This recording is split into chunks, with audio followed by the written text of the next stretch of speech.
For about 2 years, I threw away more food out of my freezer than I ever ate from it. I think some of you have the same drawer I had. A plastic tub of mashed potatoes gone gray at the edges, a bag of cooked spaghetti welded into one solid brick, half a container of chicken and a cream sauce that thawed watery and separated, the sauce sitting in a puddle around the meat. I had done the work. I had cooked on a Sunday like everybody tells you to. And then, on a Tuesday night, when I was tired and hungry, I opened that drawer, looked at what was in there, and ordered something instead.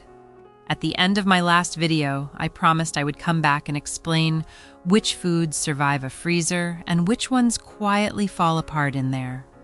That promise is kept in one block in the middle of this video.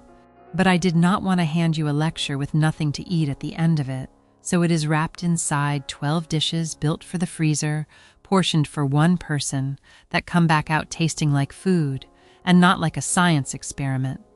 Every one of these is portioned for one person before it ever goes into the freezer. No dividing a family casserole with a knife, no thawing 4 servings because you want one. Stay with me until number 9. It is the dish I make when somebody is coming over, and it starts with a vegetable that most people only ever put in soup. Number 1, turkey tetrazzini for 1. This makes 2 portions, and I have to be honest with you about something first. A dairy sauce can separate in a freezer, and there is no kitchen trick that makes it impossible. What I can tell you is how to bring one back. Stir it while it reheats, and it pulls smooth again. If you freeze sauces often, look for mochiko, a waxy rice flour sold in the baking aisle, because sauce is thickened with that stay smooth where wheat flour tends not to.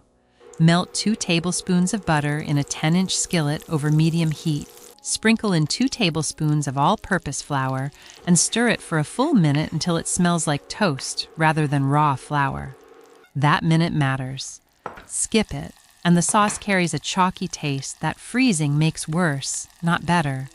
Then pour in 1½ cups of chicken broth a little at a time, whisking after each addition so it thickens smoothly, and finish with a 1/4 cup of heavy cream.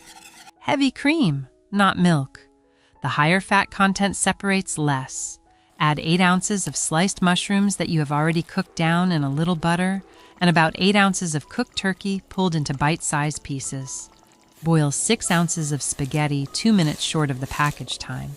It is going to keep absorbing liquid in the freezer, and again while it reheats. And if you cook it fully now, it comes out mushy later. Fold everything together, divide into 2 shallow containers, and here is the part people get wrong. Leave the cheese and the breadcrumbs off. Those go on at the very end. Cool it quickly, cover it, and freeze. To eat, thaw it overnight in the refrigerator, scrape it into a small baking dish, then scatter a 1/4 cup of grated Parmesan and a handful of panko over the top, and bake at 375 degrees Fahrenheit for about 25 minutes until it reaches 165 degrees Fahrenheit, and the edges are bubbling. The topping goes on crisp because it was never frozen. That one is rich and quiet. The next one is the opposite, dark and winey and meant to be eaten slowly with a piece of bread. Number 2, beef bourguignon in a small batch. This makes 3 servings, and it is the most forgiving thing on this list because the liquid protects the meat. Beef sitting in broth does not dry out and does not go stringy the way a bare piece of cooked meat does. Quality still fades the longer it sits frozen, so I eat mine within a couple of months, but it fades slowly and gently. Start with 1.5 pounds of beef chuck, cut into pieces about 1.5 inches across. Pat every piece dry with a paper towel before it touches the pot. Wet meat steams instead of browning, and browning is where the whole flavor of this dish comes from. Cook 2 strips of bacon in a 4-quart Dutch oven over medium heat until the fat runs out.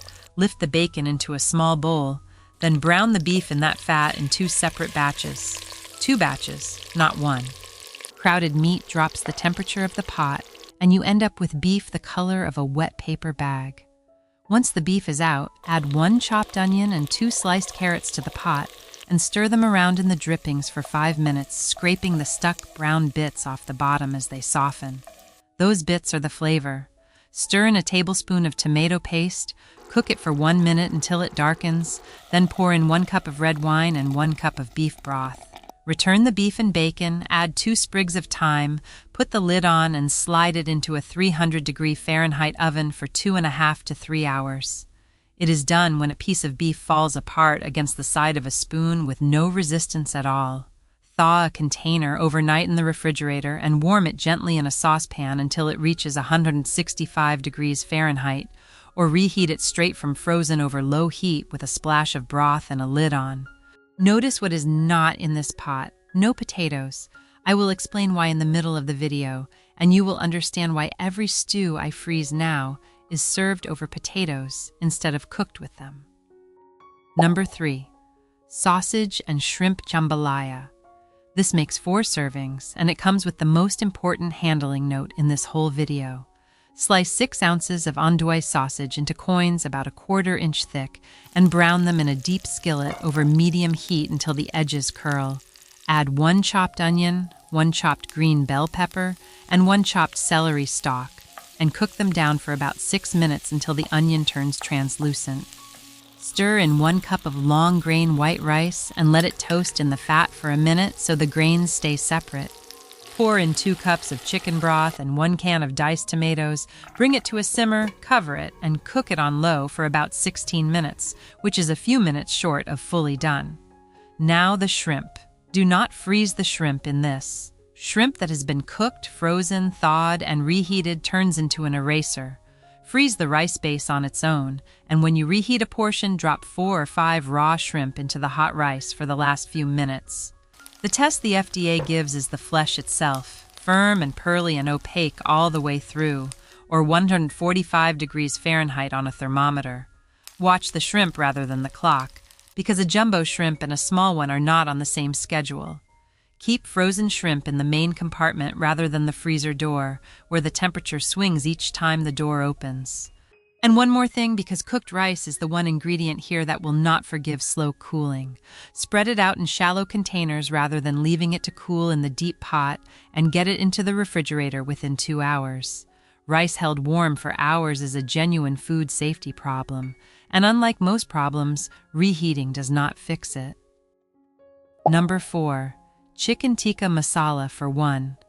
This makes 2 servings, and it is the dish that made me look up what actually happens to spices in a freezer.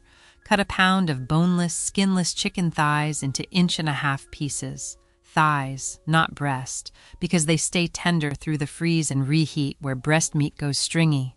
Cook 1 finely chopped onion in 2 tablespoons of butter in a heavy saucepan over medium-low heat for about 8 minutes until it is soft and just beginning to color at the edges.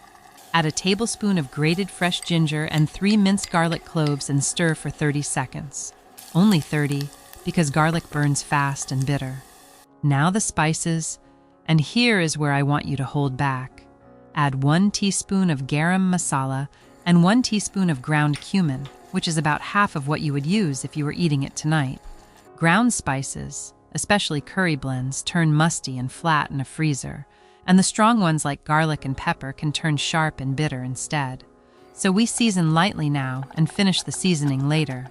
Add 1 can of crushed tomatoes and half a cup of water, add the chicken, and simmer it uncovered for about 25 minutes until the chicken reaches 165 degrees Fahrenheit and the sauce coats a spoon.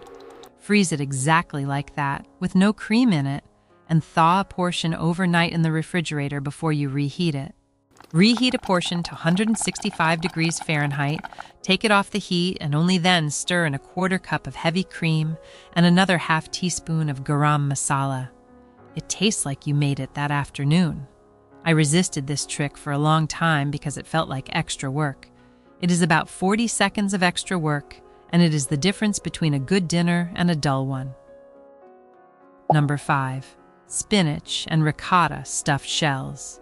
This makes 2 portions of 6 shells each, and it is one of the few pasta dishes I will freeze without hesitation because the shells are protected on all sides by sauce. Boil 12 jumbo pasta shells for 2 minutes less than the box says, and lay them out on a clean towel so they do not stick to each other. For the filling, Take one 10-ounce box of frozen chopped spinach, thawed, and squeeze it dry. Squeeze it harder than you think you need to. I put mine in a clean dish towel and wring it like laundry, and I am always surprised how much water comes out. Wet spinach makes a filling that weeps in the oven. Mix that spinach with 1 cup of whole milk ricotta, 1 egg, 1/3 of a cup of grated Parmesan, and a good grind of black pepper. Spoon about 2 tablespoons into each shell. If your hands are not steady, load the filling into a zip-top bag, snip off 1 corner, and pipe it in. Spread half a cup of marinara in the bottom of a small baking dish, nestle the shells in, spoon the rest of the sauce over the top, cover it tightly, and freeze it unbaked. Thaw it overnight in the refrigerator, then bake at 375 degrees Fahrenheit for about 35 minutes, covered for the first 25, until the center reads 165 degrees Fahrenheit. The mozzarella goes on for the last 10 minutes, so it is still stretchy when it comes out. Number 6. Salmon cakes with dill. It serves 4 cakes in total, and it is the fastest thing here on the night you actually eat it. Drain 2 6-ounce cans of salmon well and flake them into a bowl, picking out any bits of skin you do not want. Add half a cup of panko, 1 egg, 2 tablespoons of mayonnaise, a teaspoon of Dijon mustard, 2 tablespoons of chopped fresh dill, and the grated zest of half a lemon. Mix it with a fork just until it holds together. Overmixing makes the cakes dense. Shape 4 patties about 3/4 of an inch thick, and here is the trick that keeps them from crumbling in the skillet later. Lay them on a small tray lined with parchment and freeze them uncooked, separated until they are firm. Then stack them with squares of parchment between and slide them into a bag. Frozen raw, they hold their shape beautifully. Cook them straight from frozen in a tablespoon of oil in a skillet over medium-low heat, about 6 minutes on the first side and 5 on the second, until the outside is golden and the center reaches 160 degrees Fahrenheit. Fish on its own is done at 145, but there is a raw egg binding these patties together, and an egg mixture wants a 160. Medium-low, not medium-high, or the outside darkens before the middle is warm. One thing about the canned salmon, the bones in it are soft enough to crush between your fingers and they disappear into the mixture, so there is no need to pick them out. The dark skin along the edge is worth removing because it stays chewy and tastes stronger than the rest. A spoonful of yogurt with lemon and more dill stirred through it is all this needs beside it. That is 6. And this is where I owe you the explanation I promised. I want to give you the whole thing in one piece, because once you know it, you will look at your own freezer differently. There is a published table from the National Center for Home Food Preservation listing the foods that do not freeze well, and reading it explained almost every failure I had. Here is what survives, and survives well. Anything cooked in liquid, stews, braises, sauces, chili, meat and gravy, layered baked dishes where pasta is surrounded by sauce and cheese, raw-shaped things like patties and filled pastries, frozen before they are cooked, sauces thickened with flour, cooked meat in a sauce that will keep it moist. Here is what quietly falls apart. Boiled or baked potatoes come back soft, crumbly, and mealy, which is why there are no potatoes in that beef bourguignon. Cooked pasta or rice frozen on its own turns mushy and tastes warmed over, though the same pasta baked inside a casserole is fine. Milk sauces may curdle or separate. Sour cream separates and goes watery. Cooked egg whites turn tough and rubbery, so a hard-cooked egg is not a freezer food. Cheese and crumb toppings on a casserole go soggy, which is why the topping goes on at the end in 3 of these dishes. Fried food loses its crispness. Raw salad vegetables, lettuce, cucumber, celery come out limp and waterlogged, and the part that rarely gets mentioned. Seasonings change. Pepper, garlic, and some herbs can turn strong and bitter over weeks in the cold. Onion and paprika shift in flavor. Curry blends develop a musty off taste. Salt loses its brightness and speeds up the fat in your dish going stale.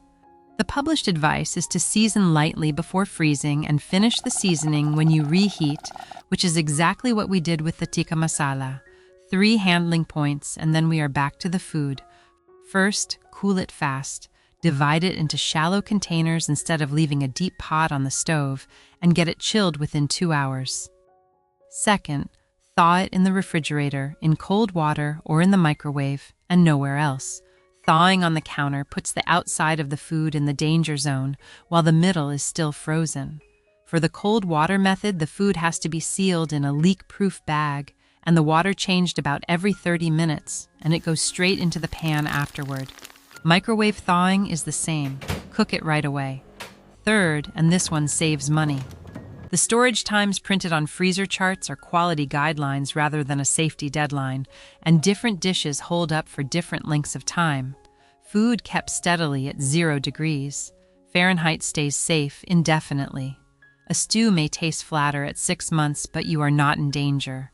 Reheat any of it to 165 degrees. Fahrenheit, hot and steaming through. If this is the kind of cooking you want more of, subscribe now rather than at the end. It is one tap, and it means these land in front of you. Number 7. Beef empanadas. It makes 4 dinners at 2 each, and it is the one on this list that feels the least like leftovers when you eat it. Buy the discs of empanada dough from the freezer case. There is no reason to make pastry for this, and the store-made discs are more even than anything I roll out. Brown 8 ounces of ground beef in a skillet over medium heat, breaking it apart as it goes, until no pink remains and it reaches 160 degrees Fahrenheit. Ground beef needs a higher temperature than a steak does because grinding spreads anything on the surface all the way through the meat. Push the beef aside, add half a chopped onion and cook it until soft. Then stir in a teaspoon of smoked paprika, half a teaspoon of cumin, 2 tablespoons of tomato paste, and a 1/4 cup of water. Let it cook until the liquid is almost gone. A wet filling tears the dough. Cool the filling completely, then spoon 2 tablespoons onto each disc, fold, and press the edge with the tines of a fork.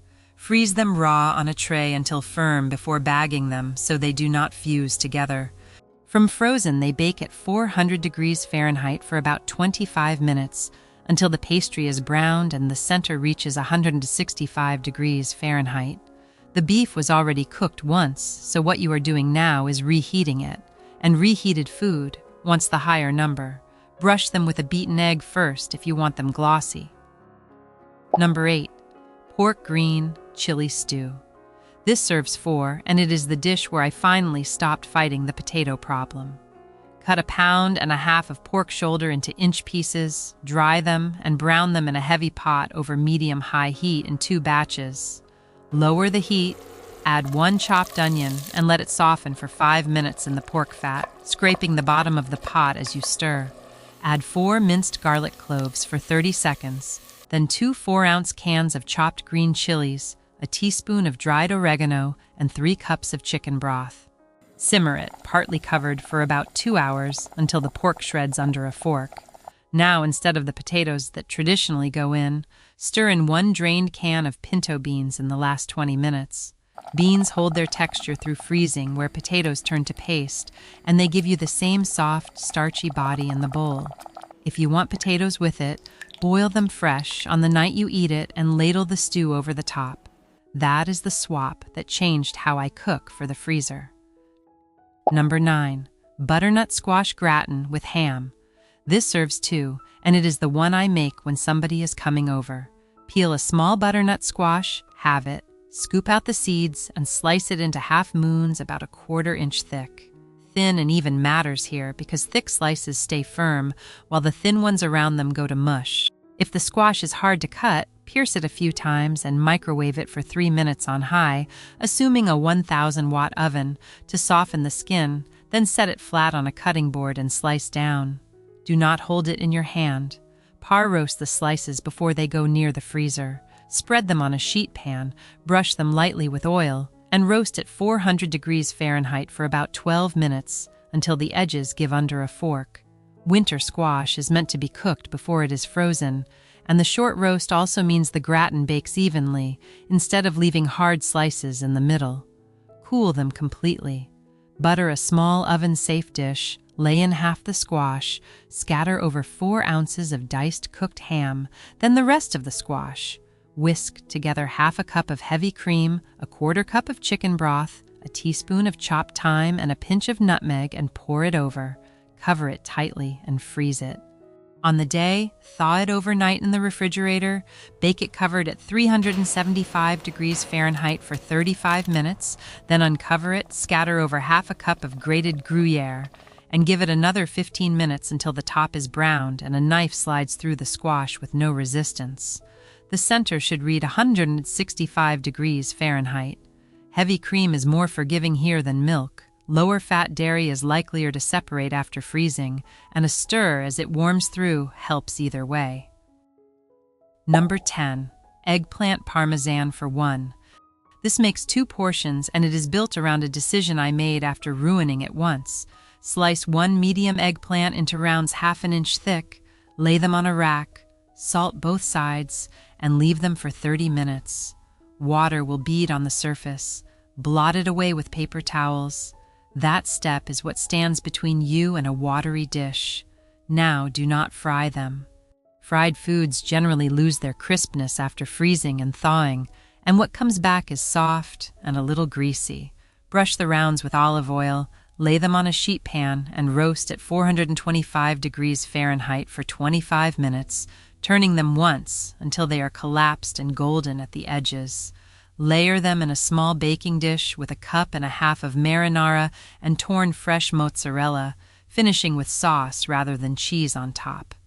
Freeze it there, assembled and unbaked. Thaw it overnight in the refrigerator, then bake at 375 degrees Fahrenheit for about 35 minutes to 165 degrees Fahrenheit, with a final layer of mozzarella and Parmesan added for the last 10 minutes so it browns properly on the night. Roasted, it holds its shape through the cold and comes back with edges. Fried, it would have slumped. Number 11. Chicken Cordon Bleu Bake. This serves 2, and I make it as a baked dish rather than rolled and tied because rolling chicken around a filling and securing it with toothpicks is fussy work for anyone whose hands are not what they used to be. Cut a pound of boneless, skinless chicken breast into inch pieces. Melt 2 tablespoons of butter in a saucepan, stir in 2 tablespoons of flour, and cook it for a minute, then whisk in 1 1/4 cups of chicken broth, followed by a 1/4 cup of heavy cream and a tablespoon of Dijon mustard. Simmer it until it thickens enough to coat the back of a spoon. Now cool that sauce down in the refrigerator before it meets the chicken. Warm sauce poured over raw chicken sits in the danger zone the whole time it cools, and that is a habit worth breaking. Once the sauce is cold, stir in the raw chicken and 4 ounces of diced ham, pour it into a small baking dish, and freeze it promptly with the chicken uncooked. It cooks from raw into that sauce, which keeps the breast meat from drying out. Thaw it overnight in the refrigerator, bake it covered at 375 degrees Fahrenheit for about 30 minutes, then scatter over 3/4 of a cup of panko, tossed with a tablespoon of melted butter, and bake it uncovered until the crumbs are gold and the chicken reads 165 degrees Fahrenheit. The thermometer is the end point here, not the clock. Adding the crumbs a little before the chicken is done means the breast is not sitting in a hot oven drying out while the topping catches up. A crumb topping that has been through the freezer comes out damp and pale. The same crumbs added at the end come out gold and audible under a fork. Number 12. Slow simmered meat sauce. This makes 6 servings, and it is the most useful container in my freezer. Brown a pound of ground beef in a heavy pot over medium heat until it reaches 160 degrees Fahrenheit, then tip off most of the fat into a heat-proof bowl, not down the sink, where it will harden in the pipe. Add 1 finely chopped onion, 1 grated carrot, and 1 chopped celery stalk, and cook them for 8 minutes until they collapse. The grated carrot is not decoration. It dissolves into the sauce and takes the sharp edge off the tomatoes without any sugar. Stir in 3 tablespoons of tomato paste and let it darken for 2 minutes, then add 2 cans of crushed tomatoes and 1 cup of beef broth. Simmer it uncovered on the lowest heat your stove will hold for about 90 minutes, stirring now and then. It is ready when the fat comes to the surface in orange pools and the sauce mounds on a spoon instead of running off it. Season it lightly, freeze it in flat portions so it stacks and thaws quickly, and finish it with salt, pepper, and fresh basil in the pan on the night you eat it.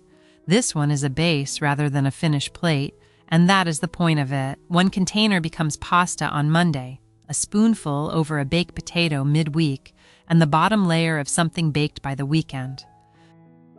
So that is the drawer I wish I had built years ago. 12 freezer dishes, all of them portioned for a single person, and the knowledge of which ones will still be worth eating when you open them. If you have a freezer dish that has never let you down, put it in the comments. I read them, and the ones you send me end up in these videos more often than you might think. And if this saved you from throwing something away, a like helps more people find it. Next time I am going back to the pot for a second round of soups made for one person because the weather is turning and a bowl of something hot is about to be the easiest dinner in the house. I will see you then.